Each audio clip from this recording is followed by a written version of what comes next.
The morph mechanic wasn't actually introduced into Magic the Gathering until the Onslaught block, but the groundwork for it was actually laid all the way back in Alpha.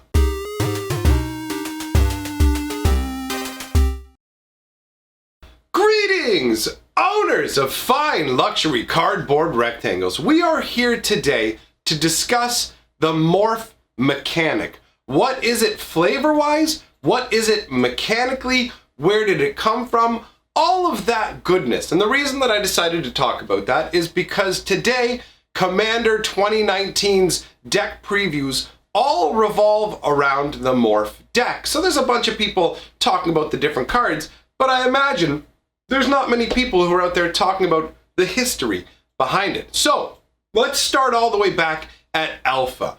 How is morph tied to Alpha? Well, morph underneath it all is bluffing. That's the concept behind morph, is the secrets that are involved. Okay, what do I have here? What's it going to turn into? What am I capable of? So the first card in Magic that ever allowed for this sort of trickery is a card called Illusionary Mask. Now, when you look at the wording on this old school card, you'll realize it doesn't actually give you all the information that you need to work with it. You just kind of had to muddle through it. So it's a 2 casting cost artifact. You pay X and it says you can summon a creature face down. And just so you know, summoning is the old school flavorful term that they used to use for casting a spell. Basically, when it enters the battlefield, casting it, that concept is summon. So it's you play a creature spell, you cast a creature spell, you summon a creature spell. Those all mean the same thing. So pay X. You can summon a creature face down so opponent doesn't know what it is. The X cost can be any amount of mana, even 0. It serves to hide the true casting cost of the creature, which you still have to spend. As soon as a face down creature receives damage, deals damage, or is tapped, turn it face up. Now you'll notice in this scenario, first of all, actually, in case you don't understand exactly how this works, it lets you play, first of all, you can play creature spells for any colored mana. So you could pay like 6 colorless if you want to, and you'd be able to, instead of having to worry about the casting cost of particular creatures, you can just use colorless mana. So if you had a 6 cost creature, you could pay 6 mana, play it face down, and you would play the 6 colorless. Now you cannot choose to pay less than the casting cost of the creature. Illusionary Mask is a very trust-oriented card, so you're not going to get caught cheating until it is revealed what the creature is. So theoretically, you could cheat with it, but let's just assume you're not a cheater. So you have to pay at bare minimum the casting cost of the creature, but you're allowed to pay any amount more. To use a current card as an example, imagine you had Risen Reef, which is a blue, a green, and a colorless to put out, right? Well,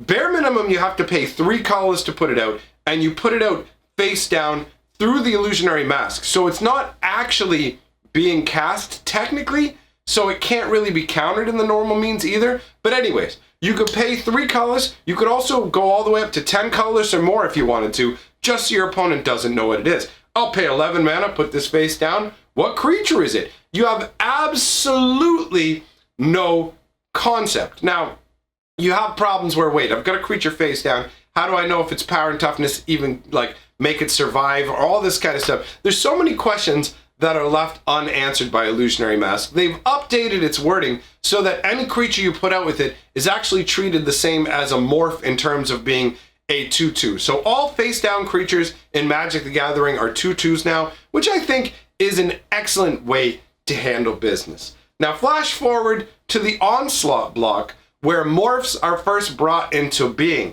Now flavor-wise, the concept behind morphs are that they're created by people like Ixidor who can bring their dreams to life. And I actually have a lore video on Ixidor in my lore playlist. So if you want to know more about Ixidor, go on back, because you're going to have to go way back. It's an older lore video. But regardless, Ixidor had the ability to essentially bring his dreams into reality by painting them. And he created these morph creatures that would crack out of they have a very spider-like being, and that's why they're shaped like a spider. Onslaught's symbol for the set is actually a little morph spider creature. You can see that in the newly spoiled Vesuvian Shapeshifter, where it is one of the, if you notice at the feet of the one that is stepping out, it's actually coming out of its morph shell. So the original idea behind morphs for Onslaught were these creatures inside of these shells, and it gives you the capability of bluffing. You don't know, okay, what's what. But on top of the illusionary mask, sort of, let's keep this creature a secret, you also have the benefit of a lot of morph creatures would have face flipping abilities, I guess is what you want to call it. When you turn them face up, you get some kind of ability. In some cases with the morph creatures, it's really just turn it face up and it's a big creature, so you can be like, surprise, you blocked the wrong morph. But the majority of morph creatures have an ability that triggers when you turn them face up, which adds to the bluffing element as well, because it's not only now I can attack depending on how you block or play your creature destruction spells, you may not hit my big guys, you also don't know what kind of abilities I have. Is my creature going to flip up and bounce a creature? Is my creature going to flip up, make a creature untargetable? Is my creature going to flip up and put a bunch of +1/+1 counters on somebody? There are a wide range of abilities that go along with Morph, and Morph has been represented multiple ways in terms of the thematic flavor to it. You have, as I've already mentioned, the Ixodor method of Morphs, where everything is a weird little 8-legged spider going blah, blah, blah, blah, blah, and then bouncing out, right? And then you have another variation of Morph, and actually with the original variation of Morph, just to talk about it, those Morph spider shells, there's a card that illustrates what it looks like inside of one of those Morph shells, and that is Zoetic Cavern. Zoetic Cavern is actually meant to show what it looks like to be inside of the Morph shell. Now keep in mind, that's only the Morph shell for the Onslaught block with the spider typings of Morphs, because they actually brought back Morph and reconcepted it for Khans of Tarkir. And so in the Khans of Tarkir block, the idea behind that is it's very draconic focused. It was Dragons Matter. It's about a world where dragons ruled at one point, got wiped out, oh wait, dragons rule again, sort of time-traveling dragon spirits. There's a heavy emphasis on dragons, draconic magic, and that's actually what the Morph is in the Khans of Tarkir block. You have these rapid strike raiders and things like that that have developed draconic magics that allow them to shield their presence. So instead of being the 8-legged, I'm a little morph crab, instead you get this almost, I'm the Hadouken from Street Fighter 2, Hamorphin! And you've got this kind of draconic swirl, and at first at the front of it, it just looks like kind of coruscating energy in a giant ball. But if you look along the sides and more towards the tail on like the tokens that they use to represent these morphs, you can see what feels almost like draconic skin and scales. So it's a reimagining where, just like with the spider things, you know, oh my god, each one of these spiders, anything could crack out of that shell. Well, you know as well that these swirling balls of coruscating draconic energy could also be hiding any number of different beasts and creatures. So you have that kind of a concept, and actually Khans of Tarkir tweaked the concept as well by going Megamorph, which is a funky concept in terms of, like, what Megamorph does is when you morph the creature, when you turn it face up, it adds a +1/+1 counter to the creature as well. So it's like a souped up version of Morph, where not only does this cloak the creature, not only does the draconic magic cloak the creature, but when it is freed from inside, or I guess not freed because it's not trapped, once it chooses to reveal itself, once it bursts free from inside of this draconic ball of magic energy, that energy then infuses the creature, strengthening them. And I personally think that is a pretty flavorful concept. I like that we have different variations of Morph.